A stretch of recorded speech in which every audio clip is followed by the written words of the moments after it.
Program loaded and ready. Bienvenue à Présence Radio.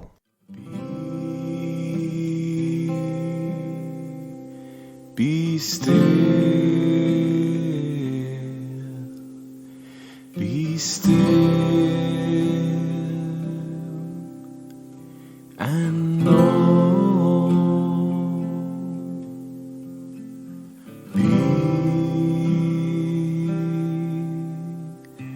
be still, be still. And know, 'cause I am that I am, and God is I. Bonjour et bienvenue à tous et à toutes pour cet 4e épisode déjà de Présence Radio. Alors, ça me fait plaisir de vous accueillir comme ça dans mon salon. J'ai mis ma plus belle chemise. En fait, vous ne le savez pas, hein, je pourrais aussi bien être en pyjama. Mais la beauté là-dedans, c'est que vous aussi, vous pouvez être en pyjama pour écouter ça. On n'est pas en Zoom.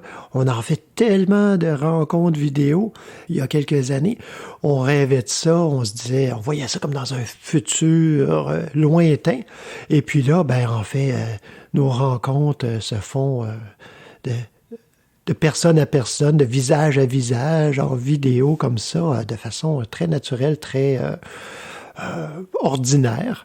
Alors, c'est plaisant aussi de revenir, on pourrait dire un petit peu à la vieille école, du style radio comme ça, de pouvoir goûter à cette intimité-là, tout en préservant la nôtre aussi. Alors, juste un instant, je pense que mon thé est prêt.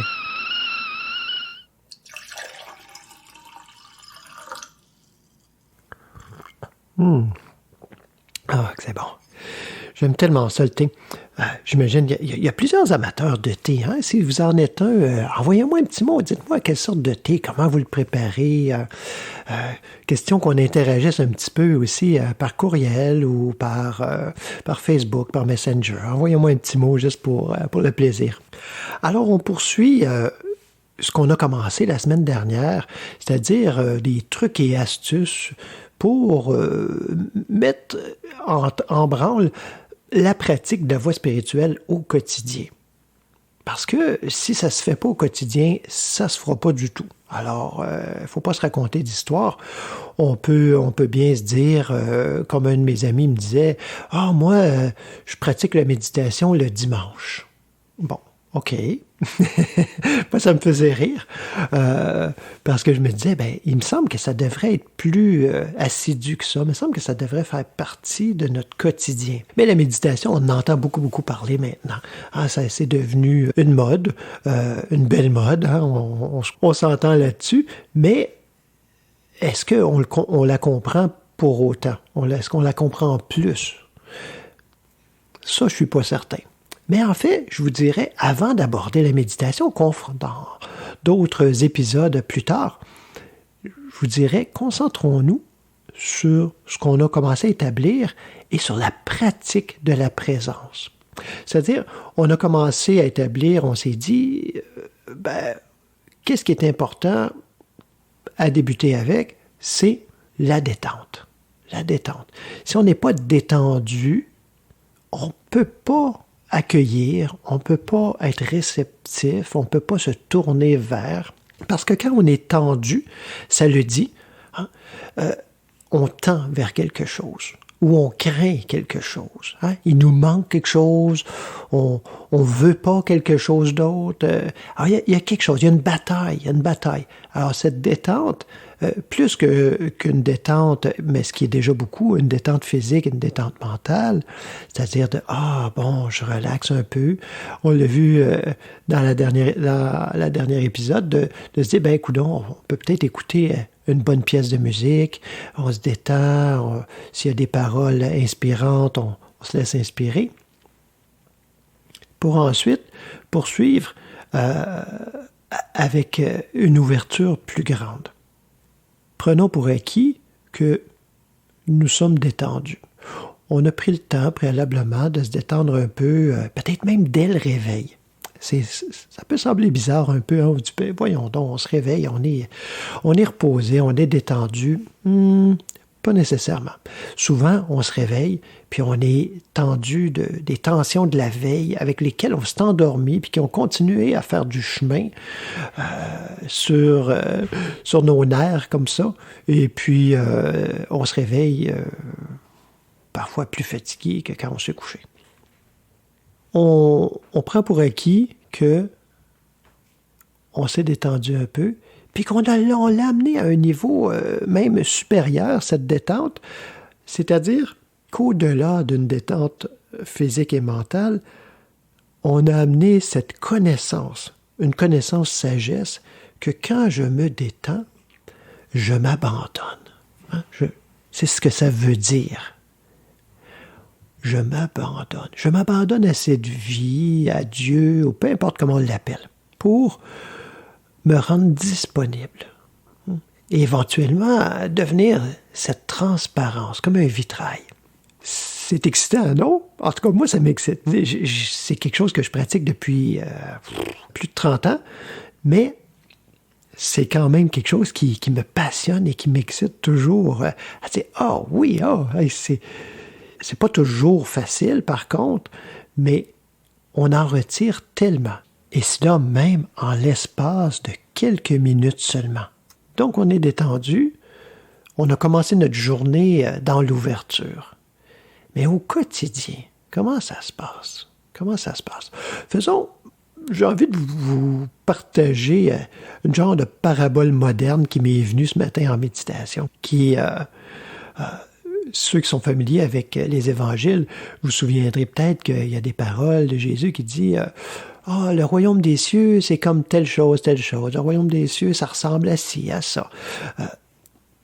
Je vous dirais, faisons ça, prenons ça d'une façon moderne.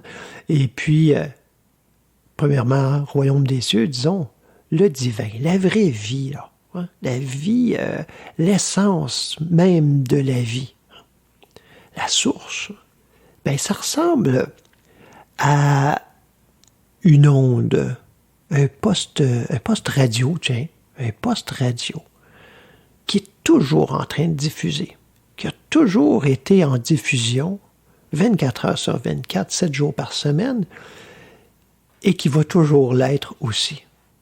Alors, la vraie vie, l'essence, la source même de la vie, Dieu, c'est ça. Et moi, j'ai à me syntoniser, à ne pas prendre des demi-postes, parce qu'il n'y a pas d'autres postes, hein? Il y en a juste un. Il y en a juste un. C'est ce poste-là, mais des fois, je ne suis pas tout à fait dessus. Des fois, je ne suis pas dessus du tout. Alors, j'entends juste... Des fois, je suis un petit peu dessus, j'entends... Je suis même pas capable de distinguer les paroles. Sûrement, vous vous souvenez, ceux qui sont un petit peu plus vieux, là, avant l'ère de l'Internet, où il y avait, ici au Québec, on avait un poste de télévision, un super écran, qui des fois, on arrivait à se brancher dessus. On pouvait se brancher dessus, mais c'était brouillé. Et des fois, on s'ambitionnait parce que c'était le film qu'on voulait voir depuis tellement longtemps. Puis là, tout à coup, il était diffusé sur cette chaîne-là, qui était payante. On se tournait vers ça, puis là, on essayait de voir, puis tout à coup, c'était débrouillé pendant peut-être 10 secondes. Oui, puis là, on était tout content. Des fois, même pendant plus longtemps. Puis là, tout à coup, ça se remettait tout embrouillé. On n'entendait rien, on voyait rien. Notre vie, au quotidien, la plupart du temps, malheureusement, c'était un peu comme ça. Hein? On n'est pas sur le poste. Alors, il faut se tourner sur le poste. Et ça, on le fait avec un minimum de connaissances. Je vous dirais, avant de partager un truc pratique, arrêtons-nous quelques minutes pour écouter une belle pièce de musique de Chayato qui s'intitule « Préparer mon cœur ». C'est arrangé avec le gars de la radio, ça. «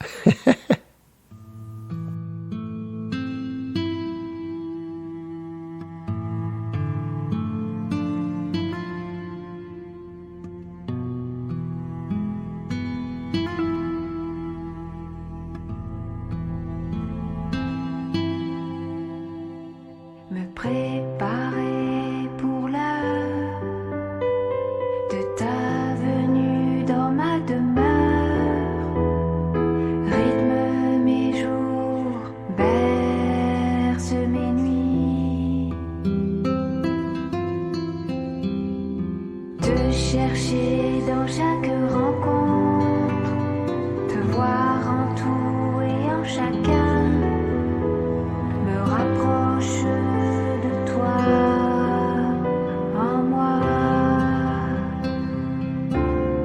Préparer mon cœur pour te recevoir, ton amour, ta douceur qui coule en moi. Préparer mon cœur pour te recevoir, ta lumière, ta chaleur, quand tu le voudras.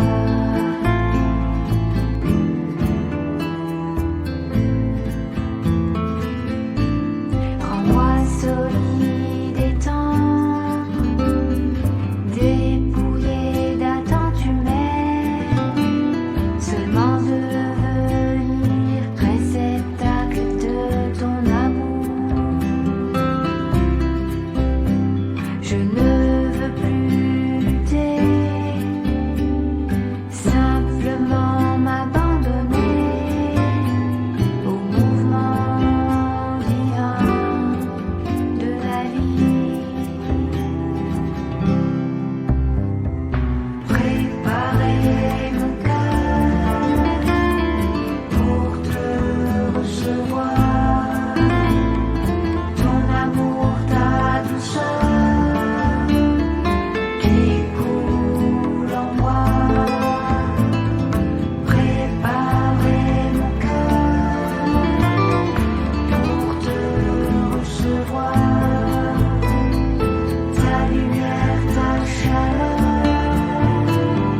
quand tu le voudras.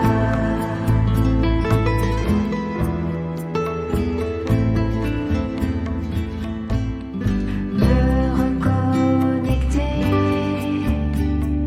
à ici et maintenant me ramène en conscience de l'instant. Et là dans la présence, j'entends les élans de mon cœur, la joie, l'amour de la source. Préparer mon cœur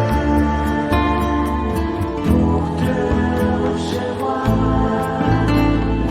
ton amour, ta douceur qui coule en moi. Préparer mon cœur pour te recevoir, ta lumière, ta chaleur, quand tu le voudras, quand tu le voudras, quand tu le voudras. Nous aimerions bien que notre quotidien ressemble un peu à ça. Mais malheureusement, ça ressemble plus souvent qu'autrement à ça. Alors, c'est pour ça qu'il nous faut des trucs, hein, des moyens, des enseignements, des indications.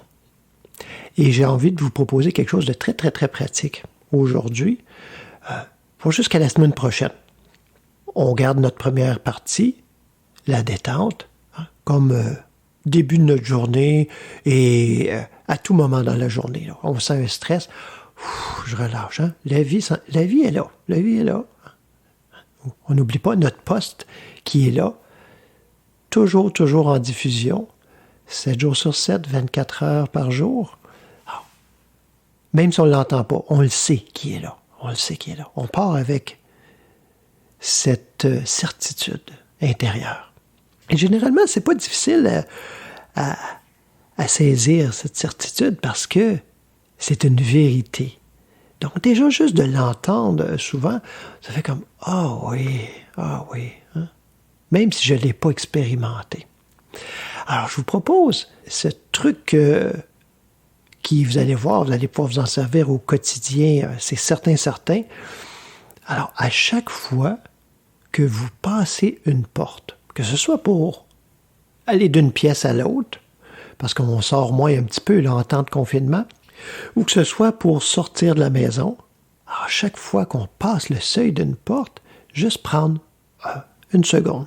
Bon, ça peut être un petit peu plus, là, mais juste prendre le temps de, comme ça, se souvenir, la présence, le divin, la source de la vie, me précède. La présence est devant moi, me précède et aplanit les difficultés, ce qui pourrait se présenter devant moi. Peu importe, même si vous passez de votre salon à la salle à manger, essayez-le, vous allez voir. Puis, aussitôt qu'on passe le seuil, cette même présence-là reste derrière moi comme une bénédiction pour tous et tout. Alors, vous voyez, ça peut vous sembler peut-être un peu simpliste, mais je vous demande surtout pas de me croire, mais essayez-le cette semaine. On se détend, on prend l'habitude de relâcher. On baisse les épaules, on déplisse le front, on se dit « Ah, OK, j'arrête. » Je laisse la place. Et puis, on fait ce petit exercice-là. On peut en ajouter un autre si on a à travailler, peut-être vous êtes livreur pour les magasins qui font tant de livraisons maintenant. Alors, à chaque maison, vous n'avez pas besoin d'être livreur, là. Vous pouvez faire ça du moment que vous sortez. À chaque maison que vous croisez, à laquelle vous arrivez, dites « paix à cette maison ». Pas la bâtisse, là. Ah, mais paix à cette maison, paix à tous ceux qui y habitent, paix. Alors, on s'habitue à entretenir cette attitude intérieure de bienveillance, de bénédiction pour soi, pour les autres, pour tout. Alors, je vous laisse là-dessus. Essayez-le. Puis, s'il vous plaît, donnez-moi des nouvelles. Écrivez-moi un petit mot, comme je disais plus tôt, que ce soit par courriel à noblechemin@gmail.com ou sur Messenger, sur Facebook, peu importe. Gênez-vous pas, envoyez-moi des petits mots. Faites-moi part de votre expérience. L'avez-vous essayé? Avez-vous trouvé ça difficile? Est-ce que c'est évident? Mais surtout, qu'est-ce que ça change à l'intérieur? Ah, j'ai bien hâte. On va écouter une pièce du Noble Chemin avant notre entrevue. Cette pièce est une composition de Niccolo Francesco Bernardi. Vous l'avez entendu? Italien. Donc, c'est une belle prière que François d'Assise répétait parfois toute la nuit durant. Qui veut dire, en fait, c'est « Qui siete voi, dolcissimo Signor, et qui sono io ». Qui es-tu, mon doux Seigneur, et qui suis-je? On a comme un sommet de la mystique dans ces deux petites questions. Qui es-tu, mon doux Seigneur, et qui suis-je? Parce que du moment que je sais intérieurement qui est Dieu, je vais connaître ma véritable identité. Ou du moment où je connais ma véritable identité, je vais connaître Dieu. Alors, ces deux questions, mais on a besoin juste d'une réponse pour avoir les deux. Bonne écoute et n'oubliez pas que toutes les pièces de musique que vous entendez sur le podcast Présence Radio, vous pouvez avoir toutes les informations dans la description du podcast et comment aussi vous procurer les albums duquel sont tirées ces pièces. Merci.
siete voi, dolcissimo Signore. E chi sono io? Chi siete voi, dolcissimo Signore? E chi sono io? Chi siete voi, dolcissimo Signore? E chi sono io? Chi siete voi, dolcissimo Signore? E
Oh là là, une merveille pour mes oreilles. Je ne sais pas si vous réalisez, mais l'enregistrement de cet album, ça a été fait dans des circonstances particulières. On pourrait dire, c'est un album qui a été enregistré live, en direct, ou presque. Alors, sauf qu'il n'y avait pas de public. Alors, on s'est enfermé dans une petite chapelle à la campagne, et puis on s'est installé avec les moyens du bord, un système de son, chacun avait son micro, mais on n'est pas dans des cubicules et où on peut après, par la suite, ajuster, enlever et tout ça. Et ça se devait, et toutes les pièces de l'album Be Still de Noble Chemin, c'est littéralement des one take, c'est-à-dire des une prise. Alors, on l'a refait quelques fois, mais c'est tout d'un coup, tout d'une pièce, ce que vous entendez. Alors, il n'y avait pas beaucoup de marge d'erreur. C'est sûr que ça donne pas un résultat léché comme en studio, mais c'est pas ce qu'on voulait non plus. On voulait que ça ait ce feeling très en direct, et je pense que c'est réussi. Alors, vous êtes toujours à Présence Radio. On va poursuivre avec notre invité, Denis Côté, qui devrait, j'imagine, arriver d'une minute à l'autre, là. Ah, attendez un petit peu. Bonjour, Denis. Hey, bonjour Stéphane. Hey, comment ça va? Ça va bien, toi? Oui. Que tu m'as invité. Hein? Eh ben écoute, c'est le fun. Je suis content que tu aies accepté. Un homme fraîchement retraité, jeune retraité, ça doit être pas mal occupé. Fait que j'ai pris une chance quand même. J'ai dit, je vais lui demander. Ben oui. Dans le fond, c'est toujours une joie de parler de ces sujets-là. Hein. Ben oui. C'est l'essentiel, surtout ces temps-ci. Là, de tout ce qui se passe, vraiment de toucher l'essentiel, c'est important. Oui, effectivement, parce que, écoute, on entend en masse de d'autres choses, hein, qu'on s'imagine des fois être l'essentiel. Puis, ben écoute, les derniers invités que j'ai eus, on avait un peu comme une trame, c'est-à-dire, ben moi je suis curieux, puis j'aime vraiment ça, puis je suis certain qu'il y a plein d'autres personnes qui nous écoutent qui aiment ça aussi, savoir comment c'est arrivé notre expérience spirituelle, qu'est-ce qui est arrivé, je ne sais pas trop, hein, parce que souvent on s'imagine, les gens vont s'imaginer, en tout cas, que c'est parce qu'on est né dans une famille spirituelle, religieuse, fait que c'était déjà là. On s'imagine toutes sortes d'affaires. Puis, ben, des fois c'est le cas, des fois c'est pas le cas. Je veux dire, c'est pas mieux ou pire, mais c'est juste différent. Puis, mais c'est toujours tellement intriguant de dire, ben, coudonc, comment ça a commencé cette histoire-là? Ça a commencé quand? Puis, je suis curieux de savoir, parce que j'ai déjà entendu quelques échos de ton histoire, mais jamais de toi. Puis j'aimerais ça l'entendre, puis je suis certain qu'on ne s'ennuiera pas avec ça. Alors, ton histoire, Denis, comment c'est arrivé? Comment tu pars d'où? Tu es parti de où pour arriver à une connaissance, non pas une connaissance intellectuelle, mais une connivence, je dirais, avec le divin? Ouais, c'est ça. Ben, je pense que c'est plus une rencontre. Hein? En tout cas, c'est juste pour faire une petite histoire. Donc, c'est ça. La maison, ben, ça date de tout ça a débuté quand même jeune. À l'âge de 10 ans, ben, mon père est tombé malade. Puis, c'est ça. Dans le fond, on était 4 enfants. Puis, c'était quand même le bonheur à la maison. Tout allait bien. C'était merveilleux. Mais à 10 ans, ben là, ce qui devait arriver, mon père est tombé malade, puis c'est devenu, il est revenu à la maison comme 1 an après les soins, l'hôpital et tout, mais C'était un autre homme, c'était plus le père qu'on avait connu. Fait que, tu l'avais quand même connu en forme pendant 10 ans, là. Oui, c'est ça, puis c'est vraiment un père très, très attentionné, très doux, une tendresse de père, mais quand il est revenu à la maison, c'était un homme qui avait perdu tous ses moyens, qui était agressif, frustré, qui voulait reprendre son rôle de père, mais qui avait pas les moyens de le faire. Fait qu'avec moi, il y a eu des confrontations aussi, parce que moi, j'étais le plus vieux là, des garçons. OK. Fait que ça a amené quand même un climat difficile. Puis, l'adolescence, tout est... Dans le fond, c'est une période où on cherche beaucoup. Hein. Puis, moi, dans le fond, c'est le fait que mon père est tombé malade, pour moi, ça... Je me suis renfermé avec ça. Dans le fond, à ces âges-là, on n'a pas de bagage qu'il faut pour exprimer qu'est-ce qu'on vit à l'intérieur, toutes ces émotions-là. Donc, moi, la solution, c'était vraiment de me renfermer avec tout ça, de pas le témoigner, mais de continuer ma vie. Mais tout ça, à l'adolescence, ça m'a rattrapé parce que il y avait un vide immense. Puis en même temps, à la maison, on était croyants, mais moi, on suivait nos parents qui allaient à l'église, mais moi, à partir de là, je suis devenu un petit peu fâché contre Dieu, parce que je me disais, si Dieu est bon, pourquoi mon père tomberait malade? Pourquoi mon père me serait enlevé comme ça? Là? Donc, il y avait quand même une rage, une frustration qui me disait, si Dieu est bon, mais donc, pour moi, Dieu était pas bon. Oui, il faut que ça se prouve, hein? Ouais, c'est ça, mais toute l'adolescence, ça a été, en quelque part, chercher à combler ce vide-là qui a été créé. Dans le fond, c'est comme immense, comme... dans le fond, tu cherches, mais tu vas essayer de mettre d'autres choses à la place de ça. Oui. Puis toi, t'as fait quoi? C'est ça, dans le fond, ce qui nous est offert un peu alentour de nous, c'est plus une fuite, hein, l'évasion au travers la boisson, la drogue. Tout ça pour fuir, parce qu'à l'intérieur, il y a comme un mal de vivre, un mal d'être qui est intense, parce que moi, je sentais qu'il me manquait quelque chose, puis en même temps, je trouvais que cette vie-là, ça n'avait pas beaucoup de sens. Pour moi, ça avait perdu beaucoup d'attrait, parce que je me disais, pourquoi moi je me casserais la tête à vivre, puis c'est quoi le sens de tout ça? Fait que, pour moi, c'était vraiment... Je me posais beaucoup de questions, puis l'adolescence, c'est vraiment une période où ça brasse encore plus. Fait que tout ce cocktail-là fait que c'est une période vraiment difficile. Puis je me sentais vraiment démuni là-dedans, puis alentour de moi, j'ai pas senti qu'il y avait quelqu'un qui... Puis peut-être aussi que je le laissais pas voir que en dedans de moi, il y avait un manque immense. Je cherchais quelque chose, mais je savais pas quoi. Ouais.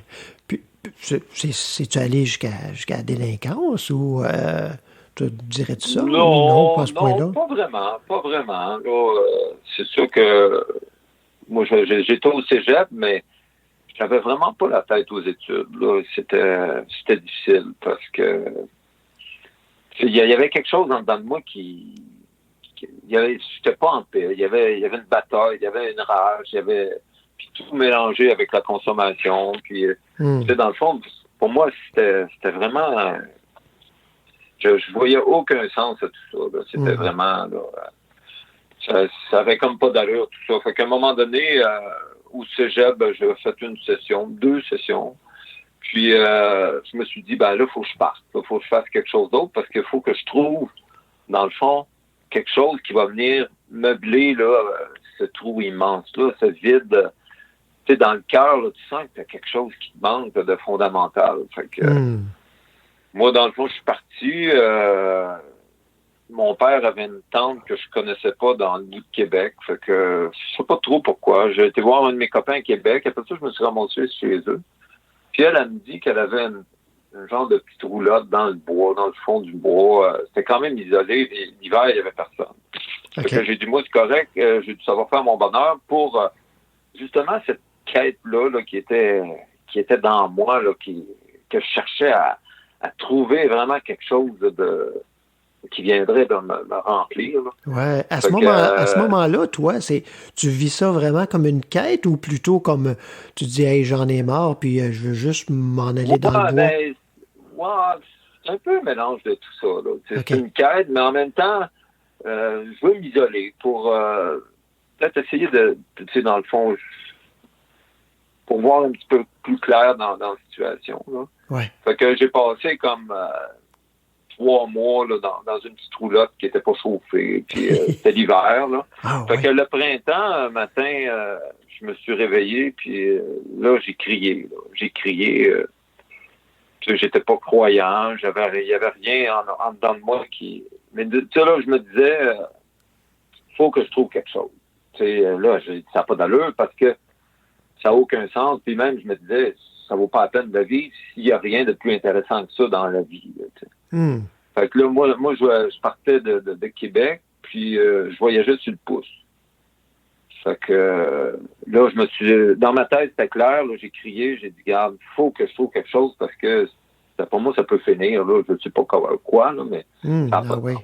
À ce point-là. Ouais. Fait que à ce point-là, là, puis en faisant mon retour à la maison sur le pouce, j'ai rencontré 2 personnes. Puis la première personne, elle m'embarque. Puis comme ça, elle me parle de la parole de Dieu. OK, c'est correct. Moi, ça m'intéresse pas plus qu'il faut. Fait que le deuxième, pour moi, c'était pas une solution plus qu'il faut. Fait que le deuxième, il me parle de la parole de Dieu aussi. Fait que, puis là, il me dit, va voir Jean 3:3. OK. Moi, j'enregistre ça. Ben, j'ai dit, à la maison, je vais aller voir ça. Fait que là, je reviens à la maison. Ma mère, ça faisait peut-être 3 mois que j'avais pas donné trop de signes de vie. Fait qu'elle me voit débarquer. Puis elle devait se poser des questions avant de dire tout ce qui sort lui là. Fait que moi, ce qui est arrivé, c'est j'ai justement ouvert la Bible parce que je me suis dit, je vais toujours bien aller voir Jean 3:3. Ben oui. Fait que puis c'est dans le fond, c'est toute la puissance de cette parole-là. Mais là, je me suis dit, tant qu'à regarder un passage, Jean 3:3, qu'il faut naître de nouveau. OK. Fait que moi, tranquillement, ce message-là a fait écho.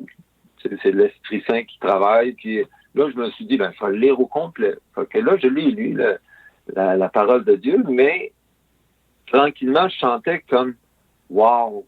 Tu sais, ce morceau qui me manquait, c'est que mon cœur cherchait quelque chose. Je cherchais quelque chose de tellement, mais je venais de trouver. Tu sais, dans le fond, moi, j'ai toujours pensé que la parole de Dieu, c'est pas... la création est finie, puis Jésus est mort, ça fait 2000 ans, mais actuel, dans mon aujourd'hui, comment il peut venir me rejoindre? Puis, moi, ça a été un miracle là, un revirement, c'est une conversion là, complètement, tout a changé, puis en même temps, j'ai senti que autant j'avais rien en dessous des pieds que là, paf, là, il y a une fondation qui s'installe. Il y a quelque chose de solide qui... Puis en même temps, c'est de sentir qu'un petit peu comme l'enfant prodigue qui revient à la maison, c'est les bras du père qui m'ont accueilli. Mais j'avais perdu mon père biologique, mais mon père du ciel était là qui m'attendait, puis de toute éternité, il m'attendait que je revienne à lui, que je me jette dans ses bras. Donc, j'ai vraiment senti à ce moment-là ce père qui te prend dans ses bras, puis qui te serre, puis dit, garde, moi, je suis là pour toi. Fait que pour moi, ça a été une expérience de, tu sais, ce jour-là, tu n'oublies pas ça. Ça, c'est arrivé dans une journée, là. C'est pas arrivé au cours de 6 mois, là. C'est ça, mais je te dirais que quand moi, je suis revenu à la maison, mais là, j'ai senti qu'il il s'était passé quelque chose. Okay. Je savais pas quoi, parce que moi, c'était complètement étrange à moi, puis je me disais, qu'est-ce que je cherchais? Est-ce que c'est ça que j'ai trouvé? Mais ça a été comme, tu sais, une expérience je te dirais peut-être sur un espace de 2 semaines pour réaliser que le trésor que je cherchais, je l'avais trouvé. Ce morceau tu sais, dans le fond, de me connecter à mon Père du ciel, pour moi, c'est ça que je cherchais. Là. De savoir aimer, mais au-delà de ce qui a pu se passer sur la terre, de la maladie de mon père, de toutes les incohérences de notre monde, il y avait cette stabilité-là du Père du ciel qui était là. Fait que pour moi, c'était un miracle en même temps, tout venait prendre du sens que là, je regardais mon père qui était encore est encore vivant, mais c'est un autre regard que je portais sur lui. Tu sais, dans le fond, Oui. j'avais plus d'espérance d'être comblé par lui parce que j'étais comblé par celui qui était au ciel. Tu sais. Oui, oui, oui. Fait que ça a été complètement un revirement de cette vie où il n'y a vraiment y a rien qui tient, il n'y a rien d'intéressant à cette possibilité de rentrer d'être un enfant de Dieu ce père qui vient m'accueillir à la porte et dit, garde, moi, je t'offre quelque chose de solide. Tu sais, j'aurais peut-être pu refuser, mais Oui. c'est impossible que je refuse une offre tellement intéressante parce que moi, dans mon cœur était sans repos tant que je ne l'ai pas trouvé. Oui, J'aurais oui, cherché toute ma vie, mais à quelque part, j'ai eu cette rencontre-là. Moi, je vois ça comme une rencontre. Là. Tu sais, Oui, oui. chacun de nous, on est appelé à vivre cette rencontre. Puis je souhaite à plus de monde possible de vraiment de sentir aimé. Hein. À la base, c'est un amour qui vient se pencher vers toi, qui vient t'étreindre, puis qui vient te serrer contre lui en voulant dire, je suis là, mon enfant. Ta vie, elle a du sens. C'est pas un hasard que tout ça est là. Tout ça est placé de cette façon-là. C'est le plan de Dieu. C'est le royaume de Dieu. Puis moi, ça a été un revirement complètement. J'ai changé de vie à partir de là. Plus rien ne pouvait être pareil parce que j'avais cette certitude que j'avais un père au ciel. Ah, puis là, ben, t'as quel âge, là, à ce moment-là, quand ça arrive, ça, cette histoire-là? Là, j'ai à peu près, j'ai 20 ans. Là. OK. J'ai 19 ou 20. Là. Je pense que j'allais avoir 20. OK. C'était relativement jeune, mais encore là, moi, ça m'a pris des années à tout débroussailler ça, puis comprendre vraiment la portée de... T'es pas parti sur un nuage, là. Non, c'est ça. Mais tu sais, ça a été graduellement que, tu sais, dans le fond, tu as rencontré quelqu'un, mais là, il faut que tu apprennes à le connaître. Puis, tu sais, c'est quand même, moi, c'est tout un revirement là, de changer mon regard. Tu sais, dans le fond, c'est toute ta vie là, qui est comme changée parce que le regard que tu portes sur le monde est différent. Puis, c'est remis en question, tout ça, là. Ben oui, mais c'est une conversion. C'est un peu comme Saint Paul quand il est tombé en bas de son cheval. Moi, je suis tombé en bas de ce que je vivais pour renaître à quelque chose de nouveau. Là, tu sais. Oui, finalement, cette parole qu'on t'avait conseillée, là, qu'il faut renaître de nouveau. Ben oui, c'est ça. Dans le fond, tu sais, dans le fond, la création, oui, je suis venu au monde, mais dans le fond, c'est une recréation. Dans le fond, on part quelque chose de complètement nouveau. Là. Ça n'a rien à voir. Puis, tu sais, dans le fond, j'aurais peut-être pu suivre des thérapies pendant des années, mais en peu de temps, il y a seulement cette parole-là de Dieu qui peut dire, regarde, viens ici, mon fils, puis c'est comment tout ton être se trouve réconforté, rassasié dans cet accueil-là. Là. C'est toute la force de cette parole de Dieu-là qui est soutenue par l'Esprit Saint qui vient te rencontrer et te dire, regarde, moi, je suis là pour toi. Oui. Puis là, tu dis, tu avais à peu près 20 ans. Après ça, tout ce temps-là à se connaître. Hein, c'est un peu, moi, j'en parle souvent aussi. Hein, c'est la relation à Dieu, c'est une relation, ça le dit. Donc, il faut apprendre à se connaître. Puis il y a ces étapes-là. Puis on ne devient pas un vieux couple du jour au lendemain. Hein? Non, c'est ça. C'est sûr que je pense que la vie, on est là pour vivre des expériences. Puis en même temps, c'est sûr que moi, tu sais, faut pas se le cacher. De temps en temps, tu dis, garde, moi, je suis capable, je vais marcher tout seul. Puis tu le mets un peu de côté. Puis tu dis, bof, je suis capable de faire mon chemin tout seul. Mais oui. Tu sais, on revient tout le temps à ce besoin d'être près de lui. Puis en même temps, de sentir que moi, j'ai à m'effacer un peu, là, de faire de la place pour justement qu'il vienne me remplir mon cœur. Parce que de moi-même, non. Je pense que j'ai de la difficulté vraiment à vivre ce que j'ai à vivre en sachant que je le mets de côté. Mais j'ai besoin, tu sais, dans le fond, c'est de reconnaître que je suis dépendant de lui. Oui, je vais vivre mes trucs, mais à quelque part, j'ai besoin de me ressourcer continuellement, jour après jour, de puiser à cette source-là là, d'amour, dans le fond, c'est d'apprendre à aimer. Hein, tout ce parcours-là qu'on a à vivre, je pense, c'est d'apprendre à aimer puis se donner comme le Père a donné son Fils pour nous, hein, pour venir nous chercher, nous tirer de cette vie-là qui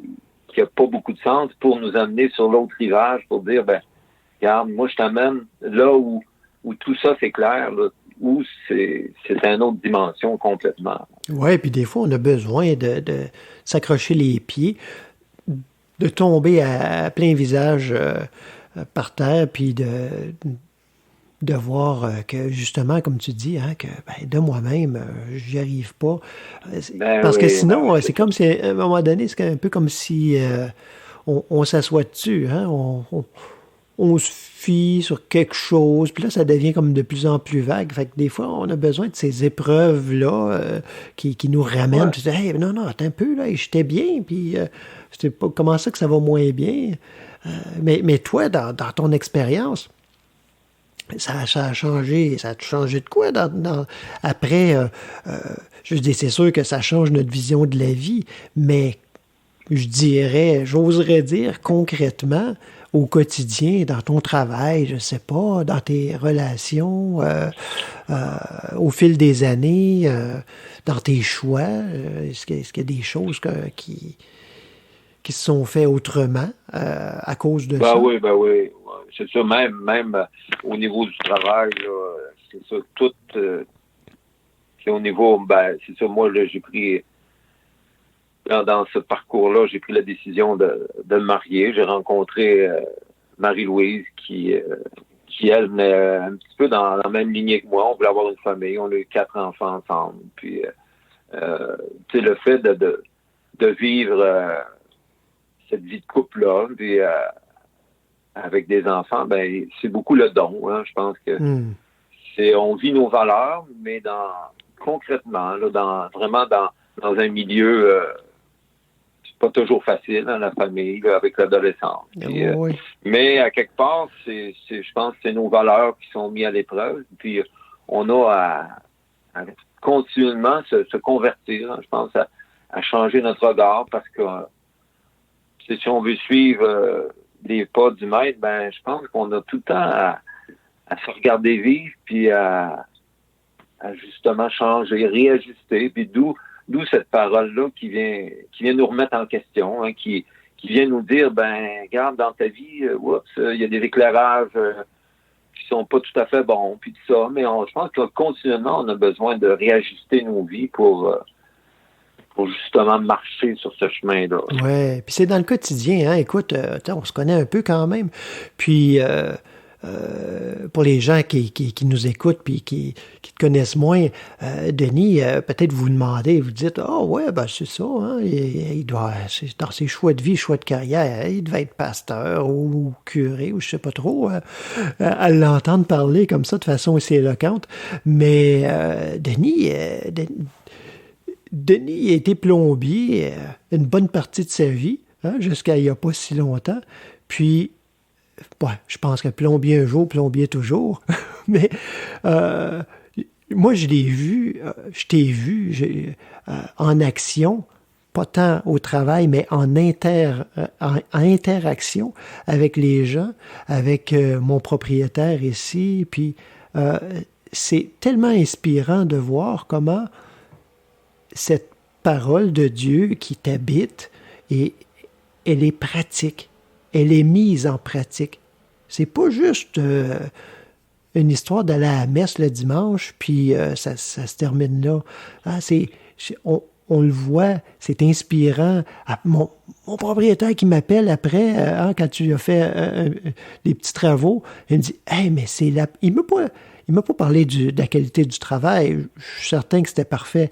Mais il me dit « Hey, mais c'est donc bien quelqu'un de fantastique. » C'est ça là, qu'on retient. C'est ça qu'on retient de ceux qui sont imbibés de la parole réellement. Puis, ben, pour moi, tu es un exemple de ça. Je trouve ça tellement beau, tellement inspirant. Parce que c'est pas juste des paroles, c'est pas juste un rituel, c'est pas juste même des valeurs, aussi beau que ça peut être d'avoir nos valeurs, de les porter sur notre main et puis de les mettre en application. C'est plus que ça. Il y a quelque chose de vrai, il y a quelque chose de cette rencontre que tu as vécue, je sais pas, confirme-moi si je me trompe, si je dis vrai ou si je me trompe, mais cette rencontre que tu as vécue, et c'est comme si elle coule dans 1 million de rencontres autour de toi. Est-ce que je me trompe? Ouais, mais c'est sûr que, tu sais, comme tu dis, ceux qui me connaissent, ils savent que je suis un gars plutôt pratique. C'est sûr que moi, ce que j'aime de l'Évangile, c'est, tu sais, ça peut être, ça peut rester parole qui est là, oui, mais si on veut être cohérent avec ce qu'on lit, ce qu'on voit, c'est de l'appliquer. Puis dans le fond, je pense que la mission, c'est quand on porte l'Évangile, c'est porter cette lumière-là. Comme tu dis, peut-être que ton propriétaire, il a vu un petit rayon de ce que je portais, mais avec mes forces et mes faiblesses, j'essaie de rayonner justement ce côté lumineux-là de mon être. C'est sûr qu'il y a des petits nuages de temps en temps, mais je pense qu'on a à être messager justement de cette lumière-là là, qui nous habite. C'est dans le fond, cette rencontre-là, moi, c'est sûr qu'elle est venue comme illuminer toute ma vie. Là. Ça peut pas être... les choses ne pouvaient pas être pareilles comme c'était avant. Mm-hmm. Avant, j'étais dans un noirceur, puis je pense que cette noirceur-là, je l'aurais fait vivre à tout le monde le restant de ma vie. Mais au contraire, cette particule de lumière-là, là, que dans le fond, je suis enfant de Dieu, je le vis, mais j'ai à la faire rayonner aussi, là, avec, comme tu dis, pas nécessairement à faire des grands discours, mais tu sais, dans le fond, ce regard que Dieu porte sur moi, j'ai à changer mon regard pour que ce soit le même regard que je porte sur l'autre. C'est parce que l'autre est un enfant de Dieu aussi. Là. Oui, c'est ça. Dans le fond, toute cette tendresse-là que j'ai eue, moi, ben j'ai à porter ce même regard de tendresse vers l'autre. Qui, des fois, c'est pas évident parce que des fois, pour des raisons ou une autre, je juge ou je regarde l'autre d'un peu de travers, mais à la base, ce regard-là devrait être le même que celui que Jésus porte sur moi puis sur chacun de nous. C'est pour être dans cohérent avec son message, cette rencontre-là, dans le fond, qui a été la mienne. Ouais. Ah, hey Denis, écoute, je pense qu'il va falloir que je te réinvite parce que j'aimerais ça que tu nous parles. On arrive à la fin déjà, là, puis je veux pas comme juste précipiter ça, mais j'aimerais vraiment ça que tu nous parles de ce mouvement dont tu fais partie, les cellules, les cellules d'évangélisation, c'est ça? Oui, c'est ça. Et qui nous en parlait comment... on entend ça là, comme ça. Là, on s'imagine que vous vous promenez des rues avec des pancartes, là, mais c'est pas ça du tout. c'est un beau mouvement à taille humaine, hein, où on sort des églises, on sort des milieux institutionnels pour vivre la parole. C'est ça. C'est l'Église dans nos foyers, à taille humaine. C'est des petits groupes d'une dizaine de personnes. En tout cas, ben oui. Ça pourrait être le fun, ben oui. Écoute, je te remercie beaucoup. C'est un grand plaisir, un message très vivant de quelque chose qui est vivant en toi. Vraiment très, très agréable. Merci. Merci Stéphane. Ça a été un plaisir pour moi de pouvoir partager justement sur un sujet qui est quand même c'est très important, puis c'est plus ou moins mis de l'avant dans nos sociétés. Fait que toi, tu donnes une plateforme qui est merveilleuse. Merci à toi aussi. Merci, à bientôt. OK. Merci à tous et toutes d'avoir été des nôtres pour cette émission de Présence Radio. Vous souhaitez avoir plus d'informations au sujet de la pratique spirituelle, des ressources pour la pratique au quotidien, N'hésitez pas à visiter notre site internet au www.lenoblechemin.org. Alors, on se donne rendez-vous samedi prochain. À bientôt. You take the blue pill. The story ends. You wake up in your bed and believe whatever you want to believe. You take the red pill. You stay in Wonderland. And I show you how deep the rabbit hole goes.